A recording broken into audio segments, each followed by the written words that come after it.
윤석열 대통령이 모레 오전 10시에 기자회견을 열고 의제와 시간 제한 없이 기자들의 질문을 모두 받습니다. 한동훈 대표가 강도 높은 제안을 한 지 반나절 만인 어젯밤 오후 9시쯤에 윤석열 대통령의 결단이 나왔습니다. 위기를 극복하려면 솔직하고 과감해져야 합니다. 대통령께서 솔직하고 소상하게 밝히고 사과를 비롯한 필요한 조치를 해야 합니다. 뭔가 감추고 빼고 더 하려고 하다가 호미로 막을 일을 가래로 막게 될 겁니다. 제게 당내 원로 중진 여러분 비롯해서 많은 분들이 의견 주셨고 지금이 위기라는 점과 변화와 쇄신이 신속하게 필요하다는 점에 이견이 없었다는 말씀을 드립니다. 대통령이 당장 모레 기자회견을 하겠다 이렇게 결정한 건 정말 깜짝 발표였습니다. 개각을 비롯해서 인적 쇄신 요구에 대해서는 내각은 성과를 연내에 마무리해달라라고 해서 연내까지는 뭐 인사 안 하겠구나 라고 했고, 대통령 주재회의에서도 정치 공세에 휘둘리지 말라 이런 말을 했기 때문에 역시 좀 순방 다녀와서 어떤 회견이 있어도 있겠구나 했는데 당장 오후 9시 좀 넘어가지고 기자회견이 성사됐다라는 우리 TV조선 취재 기자의 아주 발빠른 그런 취재가 있었습니다. 호 대변인님. 네. 어떻게 보십니까? 한밤중에 지금 한동훈 대표의 요구 하루가 지나기 전에 대통령이 기자회견하겠다고 결정을 했습니다. 저는 긍정적인 신호로 봅니다. 네. 왜냐하면 그동안의 대통령실의 그 패턴으로 보면 결정이 잘 되지가 않고, 그러니까 이달 말에 그렇게 하는 게 이제 그렇게 하겠구나. 그리고 만약에 결정이 되더라도 그거를 한밤중에 이렇게 발표하는 일은 사실 기대하기가 어려운 그동안의 패턴 벗어나는 겁니다. 그런데 네. 이 한밤중에 심야에라도 지금이라도 빨리 발표합시다라고 누군가 건의했을 때 대통령께서 수용했으니까 그 밤에 한밤에 그랬겠죠. 발표가 된 거 아니겠습니까? 저는 그것이 지금 그 상황을 매우 엄중하게 인식하고 있다. 그리고 빠르게 반응해야 된다라는 그런 그 공감대가 대통령실 내부에서 형성됐다는 증거이기 때문에 과거와는 다른 패턴의 뭔가 나올 수 있지 않을까 하는 좀 기대 수위를 좀 높여줍니다. 그다음에 이제 오늘 또 후속으로 나온 것은 끝장 회견할 것이다라는 거 아닙니까? 그냥 네. 질문 받다가 어느 정도에서 끝나는 게 이제 지금까지 패턴이었는데 지금 그 얘기도 지금까지 패턴과는 다른 것이거든요. 그래서 저는 대통령께서 과거에 대선 기간에 보여줬던 승부사 기질, 이준석 대표를 가서 끌어안는 그 모습, 그 장면 한 카트. 그다음 날 아침에 이준석 대표가 요구한 대로 지하철역 앞에 가서 인사하는 네. 그 모습.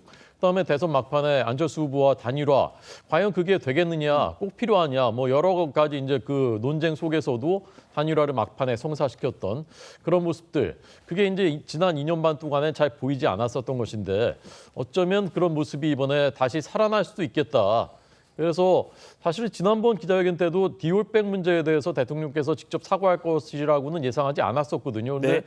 그날 깜짝 오히려 나왔었단 말입니다. 그래서 이번에는 그때보다 더 수위가 높은 국민들의 기대 수준을 오히려 한 발 더 뛰어넘으시는 그런 모습이었으면 좋겠다. 그다음에 이번에는 국민들 설득하려고 하지 마시고 설득 당하시는 모습이었으면 좋겠다.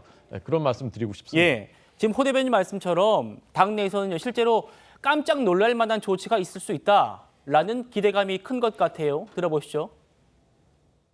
일단 시기를 예상보다 당겼다는 것에서 긍정적인 신호를 읽을 수 있다고 생각합니다. 뭔가 결심을 하셨으니까 당긴 거라고 보고, 아침에 좀 이렇게 돌려보니까 플러스 알파도 있을 수 있다. 당에서 요구한 것 이상의 뭐가 있을 수 있다는 얘기도 있는 걸로 보면 네. 국민들께서 어느 정도는 인정하실 수 있을 만한 그런 조치가 있으리라고 기대하고 싶습니다. 국회 차원에서 하기가 어려운, 특히 이제 여당에서 시도하기 어려운 부분을 선제적으로 대통령실에서 한다. 아마 그런 정도의 조치라고 봐요. 예. 그러면 당에서 먼저 하기가 어려운 부분이 말씀하신 특검 부분이 있을 수가 있고, 예. 뭐 다른 것도 있겠지만 그게 제일 먼저 눈에 띄잖아요. 대통령이 한밤중에 기자회견하겠다라고 결정한 배경, 용산 참모들과 여당 중진들로부터 최대한 빠른 시일 내에 국민들과 소통해야 합니다라는 그런 건의를 받은 직후라고 합니다. 어제 추경호 원내대표도요, 직접 그런 의견을 전달했다고 해요. 들어보시죠.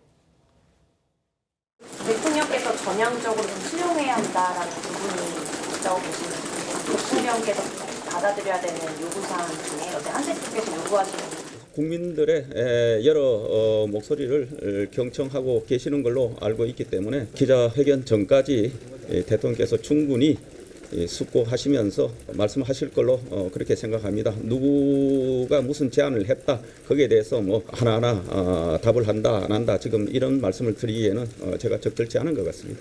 중진 의원님들 좀 의견 들으셨는데 당에서 좀 직접적으로 대통령실한테 강화 필요하다 이런 입장을 좀 내신 걸까요?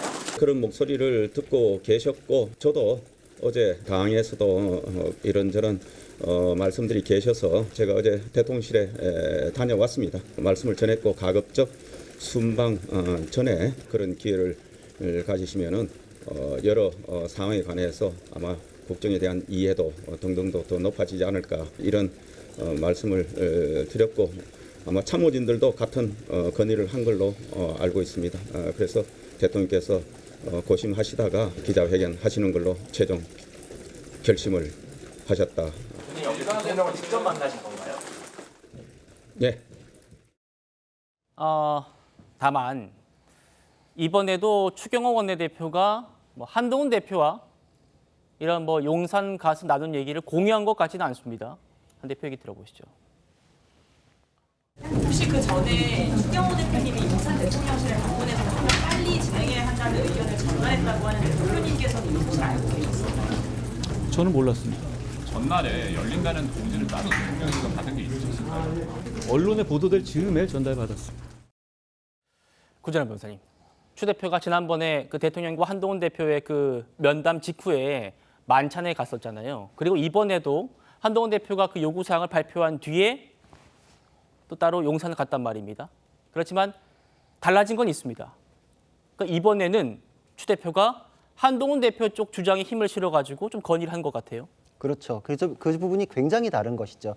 결국은 대통령실에서 그리고 대통령께서도 바로 한동훈 대표하고 만나가지고 당신 말이 맞다 이렇게 할 수는 없지만 이해를 지금 굉장히 좁혔다라는 걸 알 수 있고 당 내에서 이전에는 친윤 친한으로 갈라가지고 정치적으로 그걸 해석하는 분들도 있었지만 결국은 지금 친윤 친한의 문제가 아니거든요. 저는 이 사태에 대해서 먼저 파악하고 먼저 해결책을 내고 지금 그 순서의 차이 속도의 차이 이 정도만 있다라고 생각을 합니다. 결국은 추경호 원내대표도 사태의 심각성에 대해서 한동훈 대표와 이해를 같이 하기 시작했다. 지금 김재원 최고께서도 마찬가지의 목소리를 내기 시작했거든요. 제가 보기에는 이제 김민전 최고위원 한 명 정도밖에 안 남은 것 같은데 그분도 자기가 어떤 안을 내면서 얘기하는 게 아니라서 건설적이진 않아요. 지금 뭐 똘똘 뭉쳐서 그냥 분란 만들지 말아라라는 건데 이거는 해결책을 열심히 마련하고 있는 사람에 대해서 그냥 입 다물어라라는 것밖에 안 되거든요. 근데 국민들의 눈높이가 그 수준에서 멈출 수가 없기 때문에 추경호 원내대표가 찾아간 것은 한 대표의 이야기를 전달하고 그거에 대해서 대통령의 결단을 끌어낸 것이기 때문에 네. 당과 정의 이해가 굉장히 좁혀졌다. 이게 그리고 대통령께서도 이거에 대해서는 신속해야 된다라는 걸 굉장히 이제 마음에 두고 계신 것 같아요. 왜냐하면은 오늘 정도에 비서실장이나 정무수석이 발표했어도 되는 문제인데 그게 네. 거기에 맞거든요. 근데 그렇죠. 어제 밤에 속보로 나왔다는 거는 1시간도 미룰 수 없다라는 것이기 때문에 이번에는 그래도 굉장히 좀 와닿는 메시지가 나오지 않을까 이렇게 기대하고 있습니다. 예.